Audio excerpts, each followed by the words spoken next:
Hello students, welcome again to बेहतरीन maths. आज फिर से हम लोग साथ में हैं और आज हम लेके आए हैं एक नया chapter that is called matrices. ठीक है, तो आज हम लोग मैट्रिक्स चैप्टर को कंप्लीट करेंगे। ध्यान देते हैं, इससे पहले हमने इनवर्स ट्रिग्नोमेट्री बहुत ही शॉर्ट स्पैन में 30 मिनट में करीब पूरा चैप्टर कंप्लीट कर लिया, जो इस साल के लिए बहुत इंपॉर्टेंट है। वो टॉपिक्स मैंने कवर की थी। सिमिलरली आज मैट्रिसेस में भी वो सेम टॉपिक्स जो एग्जाम के लिए इंपॉर्टेंट है, फर्स्ट टर्म के लिए सीबीएसई 21-22 के लिए, उसको हम लोग कवर करेंगे। ठीक है, so let us start. Hope कि आप सभी लोग फाइन हैं और एंजॉय कर रहे हैं क्लासेस को। Let us start the class. सबसे पहला टॉपिक कि भाई मैट्रिसेस होता क्या है। ठीक है ना, सबसे तो कोई भी rectangular arrangement of mn numbers, मतलब mn नंबर्स ले लिए मैंने। mn नंबर्स मतलब m इंटू n नंबर्स से बहुत सारे, वो नंबर्स को रेक्टेंगुलर फॉर्म में अरेंज किया गया है विथ m हॉरिजॉन्टल वेज। ठीक है ना, हॉरिजॉन्टल लाइंस में जिसको रोज बोल रहे हैं, और n वर्टिकल लाइंस में जिसको हम लोग कॉलम बोल रहे हैं। जैसे फॉर एग्जांपल मैंने मान लिया कि मैंने ये मैट्रिक्स बनाया है 1 2 3 4 और 5 और 6, ऐसा लिख लिया मैं। ठीक है, तो ये हमारा हॉरिजॉन्टल लाइन है 1 2 3। ठीक है ना, इसको रो 1 बोलते हैं, रो 2 और रो 3। और ये वर्टिकल लाइन क्या होगा, कॉलम 1 और कॉलम 2। ठीक है, तो कितने एलिमेंट हैं, रो क्रॉस कॉलम। रो कितने हैं, 3, और कॉलम कितने हैं, 2, तो 3 क्रॉस 2, तो टोटल एलिमेंट्स कितने हो गए, 3 2 जा 6। मतलब कोई भी रेक्टेंगुलर अरेंजमेंट mn ऑब्जेक्ट को लेके बनाया गया जिसमें m रोज हैं और n कॉलम्स है, तो उसे हम लोग क्या बोलेंगे, मैट्रिसेस बोलेंगे। होप की बात समझ में आ रही है। ठीक है ना, और मैट्रिक्स का प्लूरल सेंस क्या है, मैट्रिसेस है। मैट्रिक्स को हम लोग या तो ये ब्रैकेट रेक्टेंगुलर ऐसा ब्रैकेट में यूज कर सकते हैं, या फिर इस ब्रैकेट में भी लिखा जा सकता है। होप की बात समझ में आ रही है। उसके बाद ऑर्डर ऑफ मैट्रिक्स पे ध्यान देते हैं। ऑर्डर ऑफ मैट्रिक्स क्या होगा, order of matrix, if matrix has m rows and n columns, then its order will be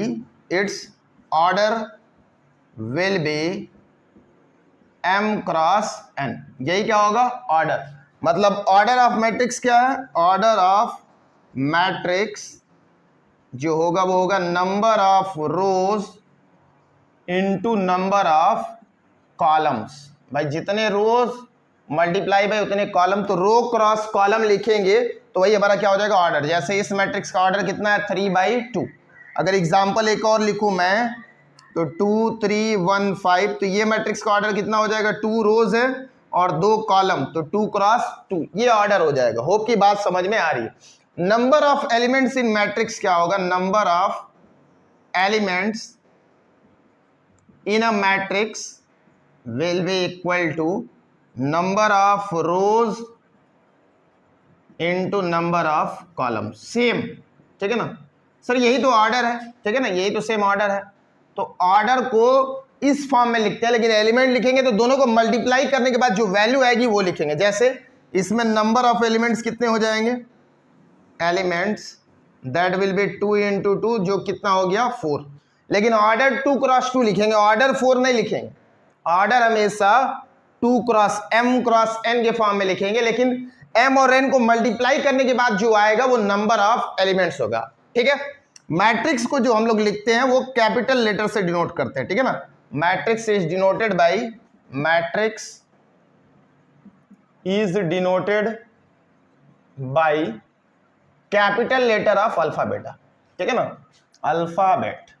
तो capital letter of English alphabet. ठीक है, जैसे कैपिटल ए लिख लिया, B and so on, X Y जो भी। और जो उसके एलिमेंट होते हैं, एलिमेंट्स को हम लोग स्मॉल लेटर से, small letters with to subscript से। सर सब्सक्रिप्ट क्या है, जैसे मान लो कि एलिमेंट मेरा है ए, तो उसको 2 सब्सक्रिप्ट ए आई जे के फॉर्म में लिखेंगे। जो आई क्या है, आई इज नंबर ऑफ रो, और जे जो है वो कॉलम है। मतलब किस रो में एलिमेंट ये लाई कर रहा है और किस कॉलम में लाई कर रहा है। फॉर एग्जाम्पल अगर मैं इस एलिमेंट की बात करूं 4 की, तो this is in second row and second column. तो इस ये जो होगा ए आई जे, ये A22 की वैल्यू है। A22 की वैल्यू कितनी हो जाएगी 4। मतलब an element A in second row and second column, so A22 इसकी वैल्यू कितनी है 4 है। होप कि ये बात समझ में आई। ये जनरल जस्ट एक क्या होगा मैट्रिक्स उसके बारे में है कि कैसा मैट्रिक्स होता है। अच्छा, नोटेशन बता दिया मैंने, कैपिटल लेटर से नोट होता है और एलिमेंट्स जो लिखते हैं वो इस फॉर्म में, जैसे मैंने लिख के बता दिया ए आई जे के फॉर्म में लिखेंगे और तुम गिन के बता लोगे कौन सा एलिमेंट कहां है। ठीक है, so let us go for types of matrices.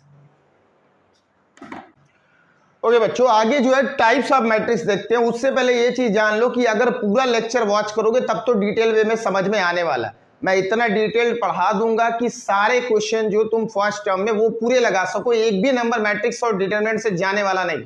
सो ध्यान से देखो, हॉरिजॉन्टल मैट्रिक्स किसे बोलते हैं। A matrix is called horizontal matrix if number of rows are less than number of columns। जैसे फॉर एग्जाम्पल मैंने लिखा एक matrix A B C D E F, तो इसमें देखो नंबर ऑफ रो कितने हैं 2 हैं और कॉलम कितने हैं 3 हैं। तो मैट्रिक्स कितना है 2 क्रॉस 3। तो अगर number of rose less than number of columns होंगे तो ऐसे मैट्रिक्स को हम लोग क्या बोलेंगे, हॉरिजॉन्टल मैट्रिक्स। याद रखना, ठीक है ना। हॉरिजॉन्टल मतलब ऐसा दिखेगा, ठीक है ना, ऐसा ऐसा दिख रहा है ना, ऐसा ऐसा। तो सर इसको अगर हॉरिजॉन्टल बोले तो वर्टिकल किसको बोलेंगे, तो number of rose number of column से ज्यादा होना चाहिए, ठीक है ना। Number of rows should be greater than number of columns. ऐसे मैट्रिक्स को क्या बोलेंगे हम लोग, वर्टिकल मैट्रिक्स। एग्जाम्पल सेम मैं ले रहा हूं, ए एग्जाम्पल बी मान लिया इसको और ऐसे लिख दिया A B C D E F. ये कितना हो गया 3 क्रॉस 2। तो देख लो 3 इज ग्रेटर देन 2, तो number of rose number of column से ज्यादा होंगे तो उसको हम लोग वर्टिकल बोलेंगे। ऐसा दिख रहा है। और ये लेटा हुआ मैट्रिक्स, ये खड़ा खड़ा मैट्रिक्स, लेटा हुआ हॉरिजॉन्टल, खड़ा खड़ा वर्टिकल, ठीक है। स्क्वायर मैट्रिक्स सर किसको बोलेंगे भाई, एक में तो रोज कम था, दूसरे में रोज ज्यादा है, तो तीसरे में दोनों बराबर। Number of rows should be equal to number of columns, ठीक है। रोज और कॉलम अगर बराबर हो गए तब तो हम बोल देंगे कि मैट्रिक्स क्या है, स्क्वायर मैट्रिक्स। फॉर एग्जाम्पल 1 2 3 4 ये 2 क्रॉस 2 मैट्रिक्स है। A B C D E F G H I 3 cross 3, ठीक है। अब ऐसे मैट्रिक्स के ऑर्डर को बोल देते हैं मैट्रिक्स ऑफ ऑर्डर 2। ऐसे मैट्रिक्स स्क्वायर मैट्रिक्स को भाई अगर 2 क्रॉस 2 का है तो उसको ऑर्डर सीधा 2 भी बोल सकते हैं। क्यों, क्योंकि इसमें n जो है m के बराबर है, मतलब नंबर ऑफ रोज किसके बराबर है, नंबर ऑफ कॉलम्स के, तो सीधा ऑर्डर 2 बोल देते हैं। इसके ऑर्डर को हम लोग 3 बोलते हैं। तो स्क्वायर मैट्रिक्स क्या होगा, नंबर ऑफ रोज और नंबर ऑफ कॉलम्स क्या होने चाहिए, बराबर। आ रही बात समझ में। आगे हम लोग देखेंगे कि रो मैट्रिक्स और कॉलम मैट्रिक्स क्या होता है। चलो देखते हैं। ओके बच्चों, अगला हमारा रो मैट्रिक्स और रो वेक्टर। रो मैट्रिक्स या रो वेक्टर किसको बोलते हैं, तो if a matrix has only one row, ठीक है, केवल एक रो। फॉर एग्जाम्पल मैट्रिक्स मैंने लिखा 1 2 3, तो इसको क्या बोलेंगे, रो मैट्रिक्स। देख लो बात समझ लो। तो केवल कितना रो होना चाहिए, एक रो। तो ऐसे मैट्रिक्स को हम लोग क्या बोलेंगे, रो मैट्रिक्स या फिर रो वेक्टर। तो सर कॉलम किसको बोलेंगे, तो ऐसा मैट्रिक्स जिसमें एक ही कॉलम हो, मैट्रिक्स हैज ओनली 1 कॉलम, ठीक है ना, बस एक कॉलम होगा तो उसको हम लोग क्या बोलेंगे, कॉलम मैट्रिक्स 1 2 3, ठीक है। मतलब ऑर्डर यहाँ पे 1 क्रॉस 3 है, यहाँ पे 3 क्रॉस 1, ठीक है।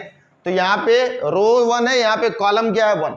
अच्छा, प्रिंसिपल डायगोनल किसको बोलेंगे, तो a matrix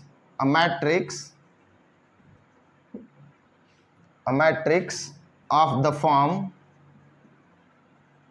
a square matrix लिख लेना, square matrix of the form Aij n cross n, ठीक है ना। n क्रॉस n क्यों स्क्वायर मैट्रिक्स है तो number of rows and number of column क्या होंगे, बराबर, ठीक है। For which I is equal to J, ठीक है ना, a square matrix of the form for which I is equal to J, then Aij is called principal diagonal, ठीक है। मतलब मैट्रिक्स में Aij एलिमेंट जिसमें I और J क्या हो, बराबर हो, उसको हम लोग क्या बोलेंगे, प्रिंसिपल डायगोनल। फॉर एग्जांपल मान लो कि मैंने मैट्रिक्स A लिखा, ठीक है, तो मैट्रिक्स A लिखा मैंने ऐसा, तो ये क्या होगा, A11 A12 A13 A21 A22 A23 A31 A32 A33। इसका मतलब first row first column, first row second column, first row third column, second row first column, तो ये 3x3 मैट्रिक्स है। तो देखो जहां पे I और J बराबर है, इस पे बराबर है, इस पे बराबर है, इस पे सब जगह I और J बराबर है, तो इसको हम लोग क्या बोलेंगे, प्रिंसिपल डायगोनल। आ रही बात समझ में, जिसमें I का वैल्यू J के बराबर है। मैट्रिक्स में उन एलिमेंट्स, ऐसे एलिमेंट जिसमें I और J की वैल्यू क्या हो, बराबर हो, ठीक है ना। तो for which elements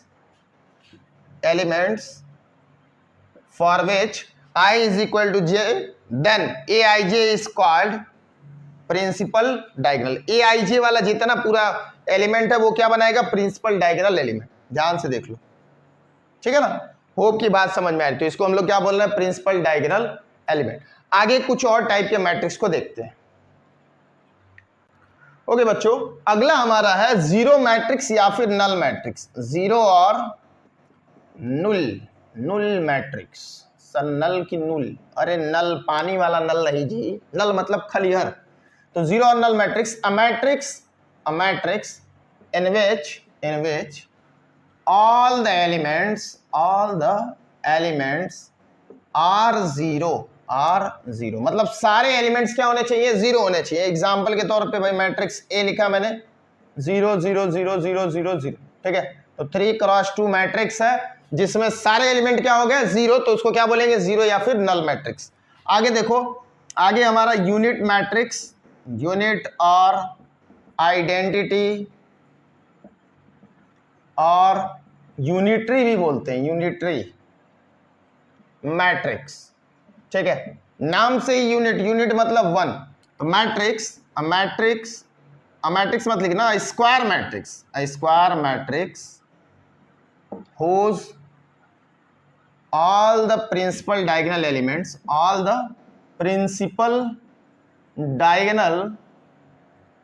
elements are one and remaining elements are zero,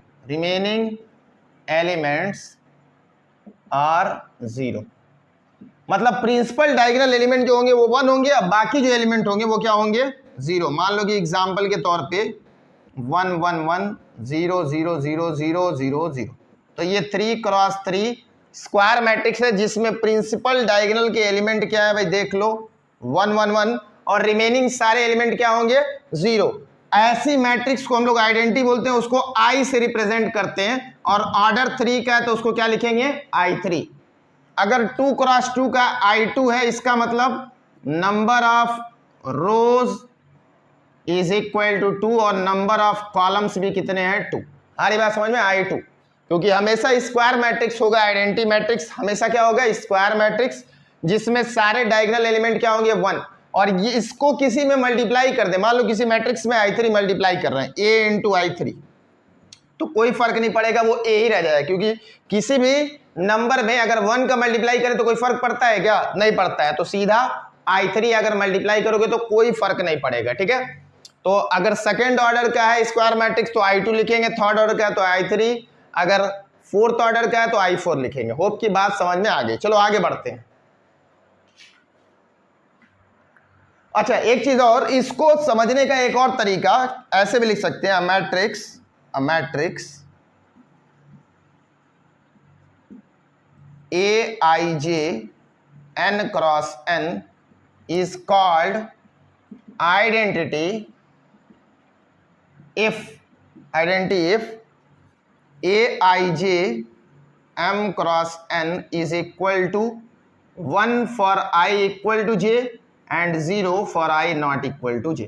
तो ऐसा भी लिखा हुआ दिया जा सकता है कि भाई आइडेंटिटी मैट्रिक्स इस तरीके से भी लिखा जा सकता है। ऐसा बोलेगा कि एक मैट्रिक्स ऐसा है कि भाई जिसका आई और जे पे 1 है वैल्यू, मतलब जहां जहां एलिमेंट में आई और जे बराबर है वहां वैल्यू 1 है, बाकी जगह 0 है, तो समझ जाना कि ये किसकी बात कर रहा है, प्रिंसिपल डायगोनल एलिमेंट ही आई और जे बराबर होता है उसमें। ठीक है, तो होप कि ये बात समझ में आई।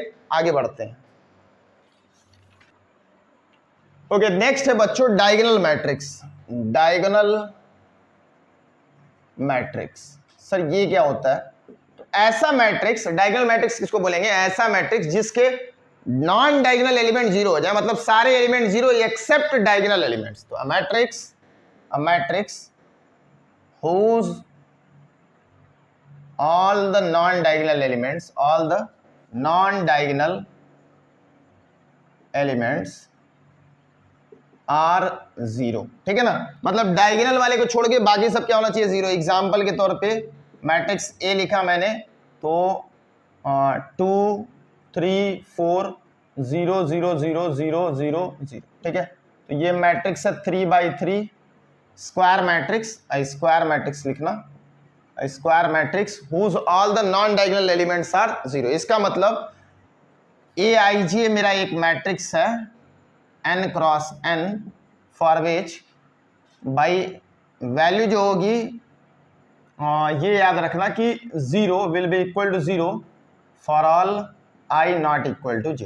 मतलब जहां जहां i j के बराबर नहीं है वहां वहां एलिमेंट क्या होगा? 0। ठीक है, होप की बात समझ में आई है। डायगोनल मैट्रिक्स किसको बोलेंगे? समझ में आ गया ना?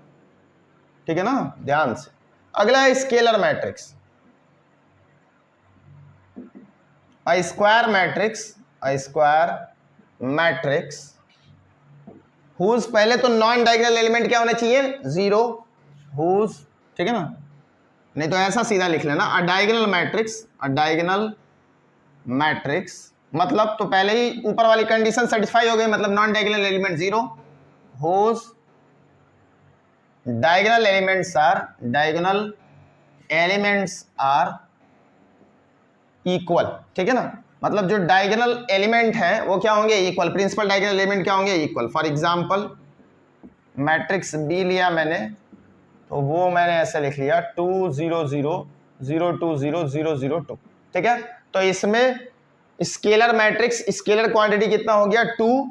तो ये हमारा मैट्रिक्स हो गया। इसको कैसे लिखेंगे? Aij n cross n। ये भाई पहला तो 0 होगा for i not equal to j, और कोई कांस्टेंट होगा फॉर i बराबर j। मतलब ये वैल्यू फिक्स होगी, मतलब डायगोनल वैल्यू सारी फिक्स होगी। जहां जहां i j के बराबर होगा डायगोनल वैल्यू, यहाँ पे जैसे k का वैल्यू कितना है? 2 है। होप की बात समझ में आ रही। नेक्स्ट है हमारा अपर ट्रायंगुलर मैट्रिक्स। ठीक है, तो अ स्क्वायर मैट्रिक्स। ठीक है, ध्यान से देखो, एग्जाम्पल पहले समझा देता हूं, उसके बाद इजीली तुम समझ जाओगे कि अपर ट्रायंगुलर का मतलब मैं क्या बोल रहा हूं। अ स्क्वायर मैट्रिक्स, ध्यान से देखो, एग्जाम्पल मान लिया कि ये मैंने एक मैट्रिक्स x लिया हुआ है, अपर ट्रायंगुलर है, इसका मतलब 1 2 3 4 5 6, और नीचे जो एलिमेंट्स बन रहे हैं वो सारे क्या होंगे? 0। मतलब प्रिंसिपल डायगोनल के नीचे जितने एलिमेंट होंगे वो क्या होंगे? 0। अ square matrix in which all the elements below principal diagonal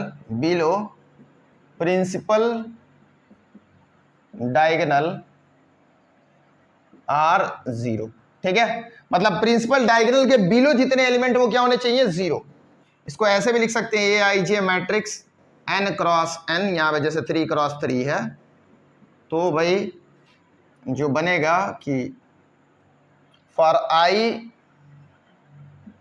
greater than ना, यहाँ पे आई जो होगा 2 1, आई देख लो, आई ग्रेटर देन जे, यहाँ पे आई क्या होगा? ये 2 1 है, ये 3 1 और ये 3 2। तो फॉर आई ग्रेटर देन जे ऐसा लिख लेना सीधा, 0 फॉर आई ग्रेटर देन जे। मतलब जो एलिमेंट की वैल्यू 0 होगी, जहां जहां आई की वैल्यू क्या होगी, जे से बड़ी। जैसे यहाँ पे A21 इसमें आई बड़ा है, ये A31 आई बड़ा है, A32 देख लो हर जगह ये बड़ा है। आई जहां जहां बड़ा होगा जे से, वो सारे एलिमेंट क्या होने वाले हैं, 0। होप की बात समझ में आ गई। वैसे ही क्या है लोअर ट्रायंगुलर मैट्रिक्स, तो यहीं पे लिख दे रहा हूं मैं लोअर ट्रायंगुलर मैट्रिक्स। तो लोअर ट्रायंगुलर मैट्रिक्स में ऐसा स्क्वायर मैट्रिक्स जिसका एलिमेंट्स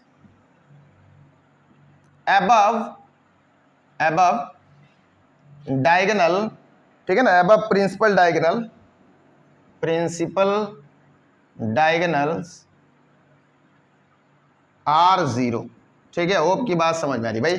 जो above प्रिंसिपल डायगोनल होंगे वो क्या हो जाएंगे, 0। जैसे मान लो एग्जांपल के तौर पे यही एग्जांपल ले रहा हूं, तो ये 1 0 0 2 0 और 3 और 4 5 और 6, तो 3 क्रॉस 3 मैट्रिक्स है। देख लो डायगोनल के ऊपर वाला सारा क्या है, 0, ठीक है।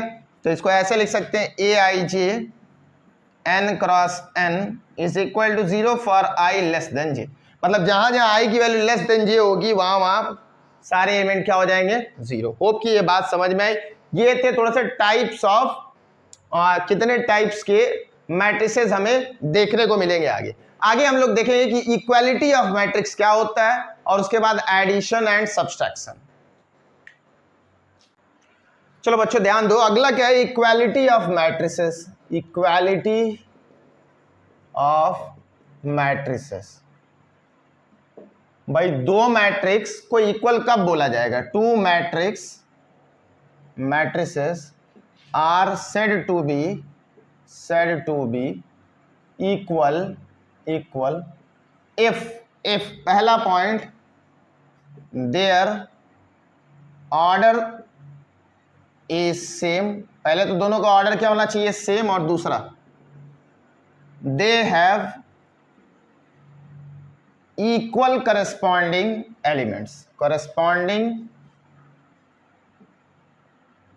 एलिमेंट्स। मतलब जो इसमें एलिमेंट A11 होगा वैसे ही दूसरे वाले मैट्रिक्स में भी क्या होगा, A11। फॉर एग्जांपल मान लो कि मेरे पास दो मैट्रिक्स है, A matrix Aij m cross n है, तो बी मैट्रिक्स भी Bij m क्रॉस n है, ठीक है। ऐसा है, बात समझ में नहीं। दोनों का ऑर्डर मान लो यहाँ पे mn और ये O क्रॉस p है। तो सबसे पहले तो number of rows of A should be equal to number of rows of B, मतलब M should be equal to O। Similarly number of columns of A should be equal to number of columns of B, मतलब N क्या होना चाहिए, P के बराबर होना चाहिए, तभी एडिशन पॉसिबल है, ठीक है ना। मतलब A और B बराबर तब होगा, पहले तो इनका क्या होना चाहिए, ऑर्डर सेम होना चाहिए, और दूसरा Aij is equal to Bij होना चाहिए, ठीक है ना। Aij और Bij क्या होना चाहिए, बराबर, मतलब I और J का वैल्यू जहां जहां सेम होगा वहां वहां क्या होना चाहिए, दोनों एलिमेंट क्या होने चाहिए, बराबर। होप की बात समझ में आ रही है, ठीक है। इससे आगे बढ़ते हैं, let us go for addition of matrices. Okay students, अगला टॉपिक है हमारा addition of matrix. Addition of matrix, ठीक है। तो दो मैट्रिक्स कोई भी लिया मैंने सेम ऑर्डर का, पहले तो दोनों मैट्रिक्स का ऑर्डर क्या होना चाहिए, सेम ऑर्डर। तो sum of two matrix of same order is a matrix of same order। आनी बात समझिए, दो मैट्रिक्स सेम ऑर्डर का ऐड करेंगे तो जो A प्लस बी आएगा वो भी क्या आएगा, सेम ऑर्डर का मैट्रिक्स आएगा। और कैसे आएगा, by adding corresponding elements of first matrix to the corresponding element of corresponding elements of second matrix, ठीक है ना। मतलब करस्पॉन्डिंग एलिमेंट को ऐड करने के बाद आएगा। फॉर एग्जाम्पल मान लो कि ए मैट्रिक्स है ए I J M cross N, तो बी भी क्या होना चाहिए, एम क्रॉस एन ऑर्डर का होना चाहिए। तो ए प्लस बी मैट्रिक्स क्या हो जाएगा हमारा, that is A I J M cross N plus B I J M cross N. तो फाइनली ऐड करने पे क्या आएगा, A I J plus B I J M cross. Hope की बात समझ में आ रही है। फॉर एग्जाम्पल अगर ए मैट्रिक्स है 1 2 3 4 और बी मैट्रिक्स है 5 6 7 8, ठीक है, तो ए प्लस बी जो होगा फर्स्ट एलिमेंट जाके फर्स्ट से जुड़ेगा तो 1 + 5, वैसे ही 3 जो होगा 6 से जुड़ेगा तो 3 + 6, 2 + 7 और 4 + 8, ठीक है। तो कितना आ जाएगा 6 9 9 और 12। ऑर्डर देख लो 2 × 2 है भाई, इसका ऑर्डर 2 × 2 है, 2 × 2 है। तो फाइनली ए प्लस बी का भी ऑर्डर कितना आ रहा है, 2 × 2। सिमिलरली ये तो एडिशन है, एडिशन में कुछ लॉ है कि मान लो कि पहला ए प्लस बी जो आएगा वही बी प्लस ए के बराबर होगा, ठीक है ना। सीधा एसोसिएटिव कम्यूटेटिव लॉ इसको बोलते हैं। वैसे एसोसिएटिव ए प्लस बी प्लस सी करें या ए प्लस बी और उसके बाद सी ऐड करें, दोनों सेम होगा। थर्ड ए प्लस 0 मैट्रिक्स करो तो ए ही आएगा, ये याद रखना। Fourth A plus minus of A कितना आ जाएगा, 0, सेम मैट्रिक्स और उसका नेगेटिव ऐड करोगे तो क्या आ जाएगा, 0। और एक ले लो 5 कि ए प्लस बी है और ए प्लस सी है, तो ए कैंसिल नहीं होगा भाई, आके इधर सब्सट्रैक्ट हो जाएगा तो बी बराबर क्या आ जाएगा, सी। ये कैंसिलेशन लॉ बोलते हैं। तो ये सब याद रखना, ठीक है। ये एडिटिव इनवर्स हो गया और एडिटिव आइडेंटिटी हो गया, कम्यूटेटिव प्रॉपर्टी, एसोसिएटिव प्रॉपर्टी और कैंसिलेशन लॉ, ठीक है। तो नाम से कोई मतलब नहीं है, बस ये बात याद रखना कि ऐसा ऐसा होता है। जैसे अलजेब्रा को सॉल्व करते, ये अलजेब्रा का ही पार्ट है, तो जैसे सॉल्व करते थे इक्वल टू के इधर उधर भेज के माइनस साइन चेंज होता है, तो सब कुछ काम जो यहाँ पे भी होगा वो क्या होगा, सेम होगा, ठीक है। होप की बात समझ में आ रही है। तो जैसे एडिशन किया है सेम काम सब्सट्रैक्शन में हो जाएगा भाई, ऑर्डर सेम होना चाहिए। तो मैं सब्सट्रैक्शन अलग से नहीं लिखवा रहा हूं, तो सब्सट्रैक्शन ऑफ मैट्रिक्स में क्या होगा कि भाई ऑर्डर सेम है तो सब्सट्रैक्ट कर सकते हैं, और सब्सट्रैक्ट करने के बाद भी जो ऑर्डर आएगा वो सेम होगा, और करस्पॉन्डिंग एलिमेंट से करस्पॉन्डिंग एलिमेंट को सब्सट्रैक्ट करेंगे, ठीक है। लेकिन यहाँ पे ए माइनस बी और बी माइनस ए बराबर नहीं होगा, आरी बात समझ में, माइनस टाइम हो जाएगा, तो वहां पे ये सब फॉर्मूले जो है वो काम नहीं करेंगे, ठीक है। So let us go for some question based on this topic. उससे पहले एक चीज और, स्केलर मैट्रिक्स देख लेते हैं। Multiplication of matrix bye a scalar. Scalar मतलब कोई रियल नंबर है कोई, उससे मल्टीप्लीकेशन। तो अगर मैट्रिक्स ए है मेरा 1 2 3 4, अगर इसमें किसी स्केलर के का मल्टीप्लाई करेंगे तो के जो आएगा वो के जाके सारे एलिमेंट में मल्टीप्लाई होगा। तो के, ये 2k, ये 3k और ये 4k। मतलब मैट्रिक्स में क्या होता है कि जो के मल्टीप्लाई करेंगे, अगर मान लो कि k टाइम्स ए आई जे है m क्रॉस n, तो ये फाइनली इस टाइप हो जाएगा k times A I J m cross n। मतलब सारे एलिमेंट में वो स्केलर नंबर क्या होगा, जाके मल्टीप्लाई होगा। सिमिलरली अंदर से कुछ कॉमन निकल रहा है सारे एलिमेंट से, तो उसको बाहर निकाल के स्केलर फॉर्म में कर सकते हैं, ठीक है। Let us go for some question. Okay बच्चों देखो क्वेश्चन क्या है, construct matrix of order 2 × 2। 2 × 2 order है तो कितने एलिमेंट हो जाएंगे मैट्रिक्स में। मान लिया मैंने, मेरा मैट्रिक्स ए है, उसमें एलिमेंट क्या हो जाएगा, a11 a12 a21 a22। भाई 2 × 2 मैट्रिक्स है तो 4 एलिमेंट। अब मुझे क्या कैलकुलेट करना है भाई, दिया हुआ है ए आई जे का वैल्यू दिया हुआ है, ए आई जे जो है i + 3j। मुझे क्या चाहिए, a11, तो जहां जहां i है वहां 1 और j की जगह 1, तो ये कितना हो जाएगा 4, तो a11 इज 4। सिमिलरली a12 निकालना है तो i की जगह 1 + j की जगह पे 2, तो ये कितना हो जाएगा 7। a21 कितना हो जाएगा, i की जगह पे 2 और j की जगह पे 1, तो 2 + 3 5। वैसे ही a22 आई की जगह पे भी 2 और जे की जगह पे भी 2, कितना हो जाएगा 8। तो मैट्रिक्स कितना आ गया, दैट इज 4 7 5 और 8। होप की बात समझ में आई। बस जो कंडीशन दिए होते ये आई जे बराबर आई प्लस 3जे, इसमें आई और जे की जगह एलिमेंट जो है 1 1 रख दिया, 1 2 रख दिया, 2 1 2 2 सब रखा, जो आया वो एज इट इज छाप दिया। आगे if a matrix has 10 element, total elements कितने हैं 10। भाई एलिमेंट्स कैसे आते हैं, रो इनटू कॉलम, तो रो इनटू कॉलम मिला के बनाना है ऑर्डर। तो भाई एक तो ये हो सकता है मैट्रिक्स की 1 इंटू 10 हो जाए, नंबर ऑफ रो 1, और ये कितना हो जाए 10, तो 1 क्रॉस 10 हो सकता है, या दूसरा 10 क्रॉस 1 हो सकता है, मतलब रोज 10 हो जाए और कॉलम 1 हो जाए, या फिर 2 क्रॉस 5 हो जाए, या 5 क्रॉस 2 हो जाए, और कुछ भी नहीं मिलेगा, ठीक है ना। तो यही 10 के जो जो फैक्टर होते हैं निकाल लो, 10 का 1 फैक्टर होता है, 2 होता है, 5 होता है और 10 होता है। तो 1 क्रॉस 10 बनेगा, 10 क्रॉस 1 और 2 क्रॉस 5 और 5 क्रॉस 2। तो कितने ऑर्डर पॉसिबल है, 4, और चारों मैंने लिख दिया। अब क्या पूछ रहा है, मैट्रिक्स दिया हुआ है ए और बी, ऐड करना है। तो ए प्लस बी मैंने बताया था कि करस्पॉन्डिंग एलिमेंट क्या हो जाएंगे, ऐड हो जाएंगे।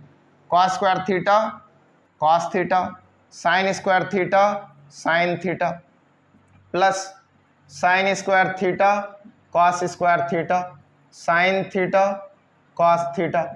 ऐड करो, क्या हो जाएगा भाई, cos square plus sine square theta, इधर sine square theta plus cos square theta, नीचे में cos theta plus sine theta,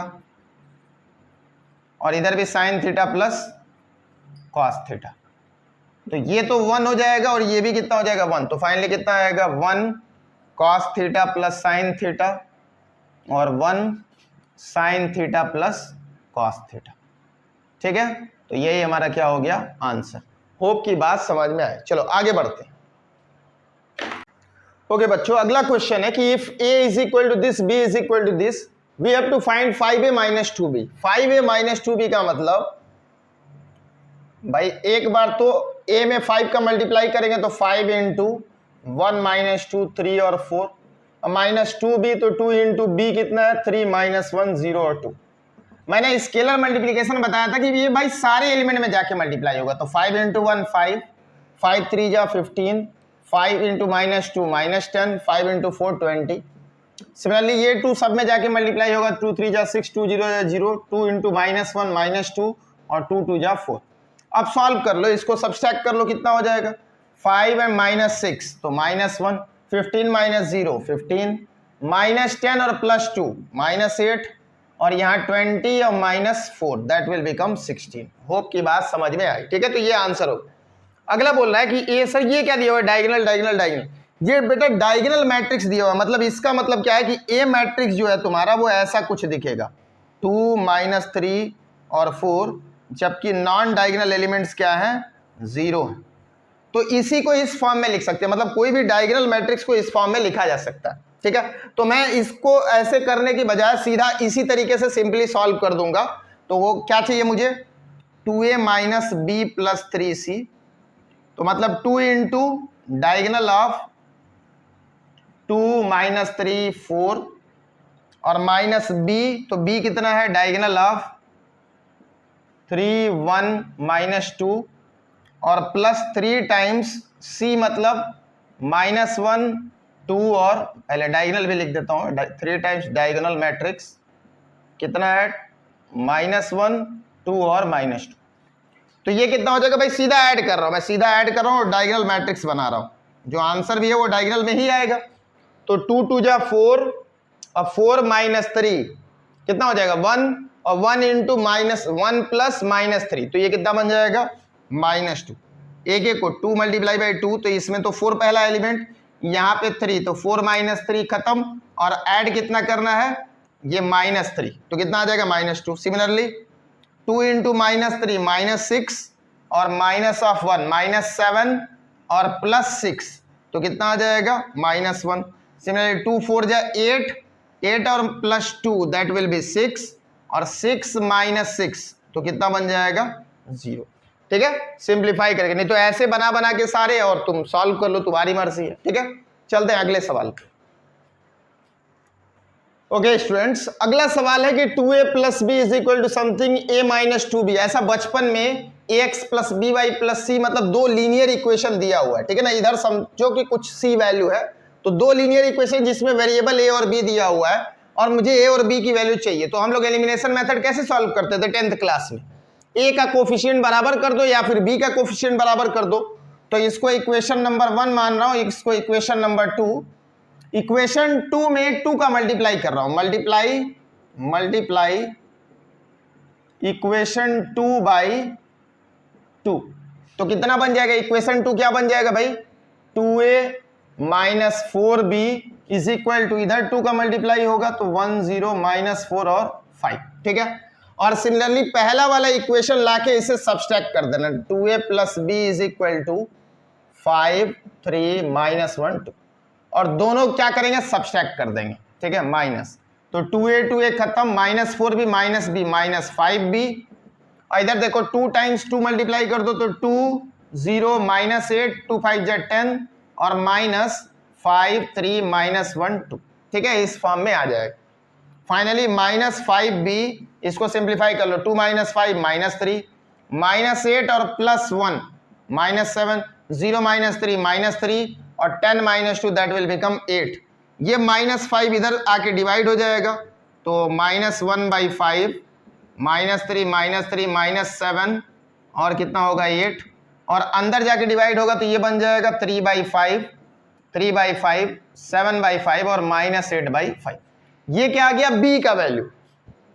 जैसे ही b का वैल्यू आया मैं ले जाके इक्वेशन 2 में या 1 में सब्स्टिट्यूट कर दूंगा तो a का वैल्यू आ जाएगा।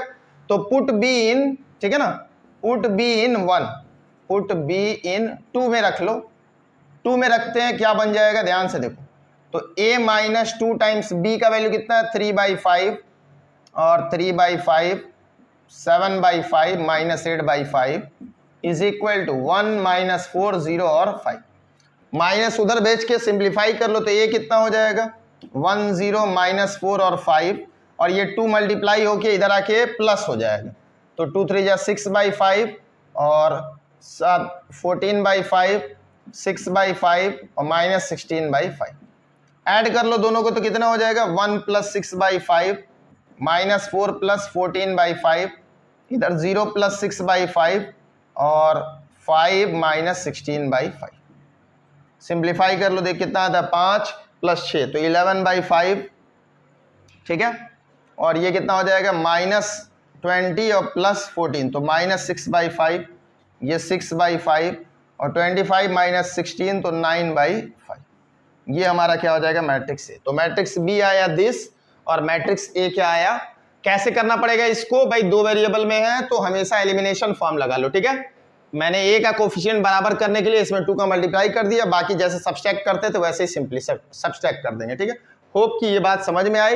Late us go for another question. Okay बच्चों देखो नेक्स्ट क्वेश्चन है find the values of X and Y, और ये मैट्रिक्स इक्वल दिया। भाई इक्वालिटी क्या है भाई, ऑर्डर सेम है तो करस्पॉन्डिंग एलिमेंट बराबर हो जाएगा, तो x प्लस 2 किसके बराबर -2 के, और सिमिलरली 3x किसके, यहाँ से x प्लस वाई है -2 और 3x किसके बराबर हो जाए 6 का, मतलब x की वैल्यू कितनी आ गई 2। ये x आ गया, x ले जाके यहाँ रख देंगे तो 2 plus y is equal to -2, y कितना आ जाएगा -4, ठीक है। ये सब सिंप्लीफाई करने आता है। सिमिलरली यहाँ पे भी इक्वालिटी दी हुई है, a और b फाइंड करना है तो इक्वेट कर देते हैं, तो a plus 10 is equal to 3a plus b, तो ये कितना बन जाएगा 10 is equal to 2a plus b, एक इक्वेशन हो जाएगा, ठीक है। सिमिलरली यहाँ से b स्क्वायर प्लस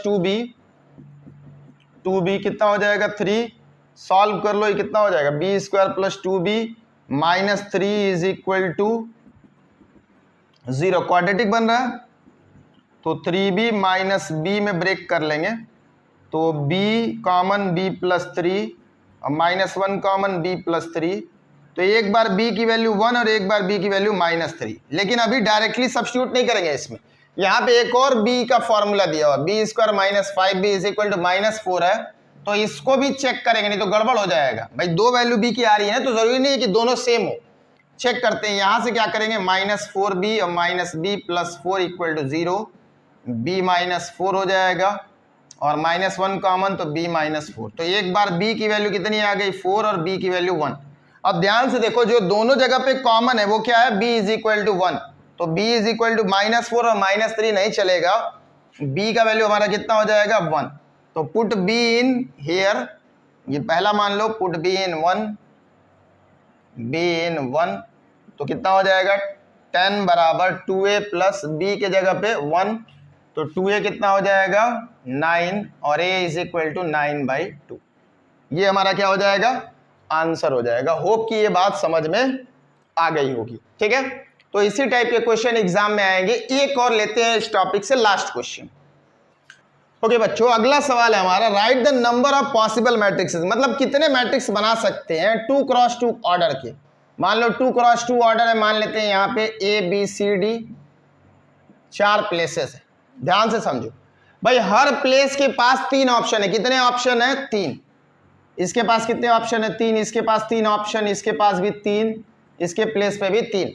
तो अगर पहला 3 क्या बना देगा भाई, 3, इस 3 को चेंज करेंगे तो 3 फैक्टोरियल वे में ये चेंज हो जाएगा, ठीक है ना, मतलब 3 वेज में बनाएगा, इसकी वजह से भी 3 मैट्रिक्स बनेगा। तो 3 इंटू 3 इंटू 3 इंटू 3, तो number of matrix will be equal to 3 cross 3 cross 3 cross 3। भाई जितने ऑप्शन है, जितने ऑप्शन, कितने ऑप्शन 3 ऑप्शन, अब प्लेसेस कितने हैं 4, तो number of options multiply by number of options, how many times, जितने नंबर ऑफ प्लेसेस है, तो कितना बन जाएगा 3 पावर 4। इसका मतलब number of options power number of places, कितने प्लेस अवेलेबल हैं, ठीक है ना। या फिर ऐसा बोल सकते हो कि नंबर ऑफ एंट्रीज, ठीक है ना, different entry power number of elements, ठीक है। बस, तो नंबर ऑफ एलिमेंट्स कितने हैं 4 और एंट्री कितनी है 3, 3 पावर 4 कितना हो जाएगा 81। सो 81 विल बी आंसर। ये डायरेक्ट फॉर्मूला समझ के बस याद कर लो, ठीक है, काम चल जाएगा। So that's all for this topic. Have a nice day, bye bye.